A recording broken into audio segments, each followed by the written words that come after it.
साहिल, इससे हम क्या समझे? अजीत पवार और शरद पवार के बीच केमिस्ट्री ठीक है, सब कुछ पार्टी के भीतर ठीक ठाक है, क्योंकि कहीं ना कहीं सोच में एक मिसमैच दिखाई देता है। देखिए, ऐसा है कि हम कह सकते हैं ना, मुझे इस बात को इंग्लिश में एक टर्म है, उसका कहते हैं डेजावू, यानी ये कभी कभी हमने देखा है पहले। मैंने जो बाला साहब ठाकरे के टैक्टिक्स का जो उस वक्त चीजें हुई थी उसका मैंने जो जिक्र किया, उसी तरीके से ये चीजें दिख रही है। बाला साहब ठाकरे ने अब तक 2 बार शिवसेना के प्रमुख पद से इस्तीफा दिया था, और जो पार्टी का मुखपत्र है सामना, वहां पर उन्होंने ये घोषणा की थी कि वो पार्टी के चीफ के तौर पर इस्तीफा देना चाहते हैं, क्योंकि पार्टी में उनकी बात नहीं मानी जा रही है। पार्टी के अंदर कुछ नेता उनके फैसले को चैलेंज करने की कोशिश कर रहे थे, और जब भी ये चैलेंज होता, वो ये जाहिर करवाने की कोशिश करते कि आखिरकार पार्टी में किसकी बात चलेगी। लगता है कि शरद पवार को यह समझ में आ गया है कि अब उनका मौका है। अब तक पार्टी में 1999 में राष्ट्रवादी कांग्रेस बनी थी, एनसीपी बनी थी, तब से लेकर अब तक शरद पवार के नेतृत्व को चैलेंज नहीं किया गया था। इस बार शरद पवार ने 2019 में जो फैसला लिया, उस फैसले को पिछले कुछ महीने में चैलेंज करने की कोशिश की जा रही है। यह बात जब उनको समझ में आई, तब अचानक ये मौका लेकर उन्होंने एक बार फिर यह टटोलने की कोशिश की है कि क्या पार्टी में उनकी बात आखिर में चलती है कि नहीं चलती है।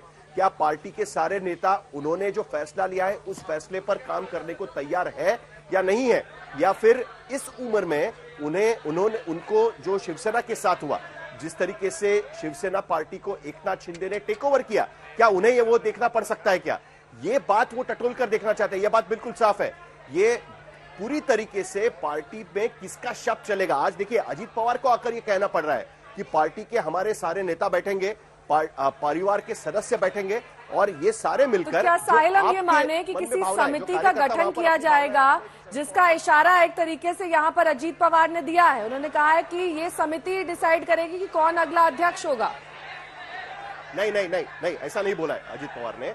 अजीत पवार ये बताने की कोशिश कर रहे हैं कि जो पार्टी के कार्यकर्ताओं की भावनाएं वहां पर व्यक्त हो रही है, सब लोग कह रहे हैं कि शरद पवार को अपना फैसला वापस लेना चाहिए, उनकी भावनाओं के तहत यह फैसला लिया जाएगा, ये वो अजीत पवार कहने की कोशिश कर रहे हैं। यानी अजीत पवार कह रहे हैं कि शरद पवार भले ही अपना फैसला सुना चुके होंगे, लेकिन अभी भी इसे हम मानने को तैयार नहीं है। यही बात वो अलग शब्दों में कहने की कोशिश कर रहे हैं। इसीलिए पवार के सदस्य फैमिली के सदस्य साथ में बैठेंगे, और वो उनके शब्द जो है। पूर्व सीएम महाराष्ट्र पृथ्वीराज चव्हाण जी हमारे साथ फोन लाइन पर जुड़ गए हैं। आप सवाल करना चाहेंगे उससे? पृथ्वीराज जी, आप इस पूरे चीज को किस तरीके से देख रहे हैं? यह पार्टी के अंदर का लीडरशिप टसल के रूप में इसको देखा जाए, या सचमुच में शरद पवार कह रहे हैं कि अब मैं 83 साल का हो चुका हूं, अब मैं और पार्टी के अध्यक्ष तौर पर काम करने के लिए तैयार नहीं हूं, और अब पार्टी को अपना सक्सेसर ढूंढ लेना चाहिए? या आप उस नजर से देख रहे हैं? क्या यह पार्टी के अंदर की सक्सेशन की लड़ाई है, या पार्टी के अंदर शरद पवार का शब्द अंतिम बनता है कि नहीं बनता है, उसकी लड़ाई चल रही है? देखिए, जो अंदरूनी तौर पे एनसीपी में क्या बातचीत हो रही है मैं तो नहीं जानता।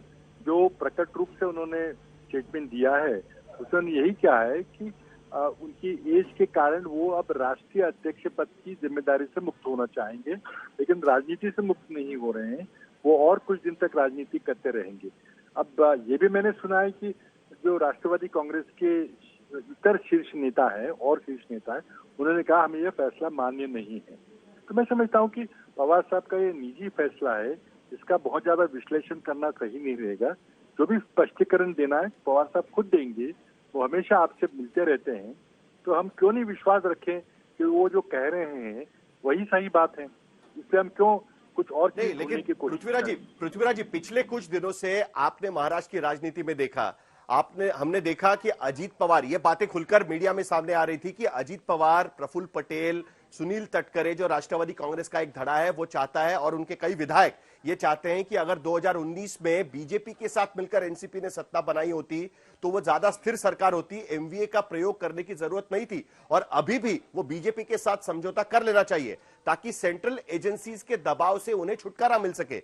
ऐसी स्थिति में शरद पवार बार बार ये कह रहे थे कि मैं बीजेपी के साथ गठबंधन करने के लिए तैयार नहीं हूं, और ये जो दबाव पार्टी के कुछ एक धड़े का जो बन रहा था, उसके जवाब में शरद पवार का ये कदम आप देख रहे हैं क्या? देखिए, आपने 2 बातें कही। सबसे पहली बात आपने कही कि क्या 2019 में बीजेपी के साथ जाना चाहिए था। देखिए 2014 में भी जब चुनाव के नतीजे आए थे तब भी एनसीपी की ओर से एक बयान आया था कि स्थिर सरकार बनाने के लिए शायद हमें बीजेपी का समर्थन देना चाहिए। ये 2014 की बात कर रहा हूँ मैं। 19 में भी एक तबका था कि वो शायद बीजेपी के साथ सरकार बनाना चाहता था। एक अजीत पवार जी ने तो उप मंत्री पद का ओहदा भी ग्रहण किया था, शपथ भी ली थी, ये भी हम जानते हैं। अब ये अंदर में राष्ट्रवादी कांग्रेस में क्या अंतिम फैसला हुआ वो भी आपने देखा है। तो पहला मुद्दा ये है कि कुछ जो तबके हैं एनसीपी के वो चाहते थे बीजेपी के साथ जाए, शायद आज भी वो चाहते हों, ये आपका आकलन है। लेकिन आपने दूसरी बात कही कि जो एजेंसी का दबाव चल रहा था, जिसके चलते कई दलों के नेता लोग अपने दल में नहीं रह पा रहे हैं, वो उनको दल बदल करने पे बाध्य किया जा रहा है, वो दूसरा मुद्दा है। देखिए दोनों मुद्दे अपनी अपनी जगह है।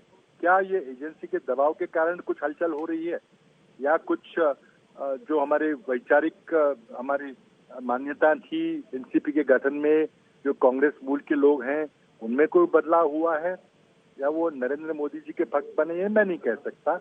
ये एनसीपी के अंदरूनी बातों पे टिप्पणी करना वैसे भी उचित नहीं है।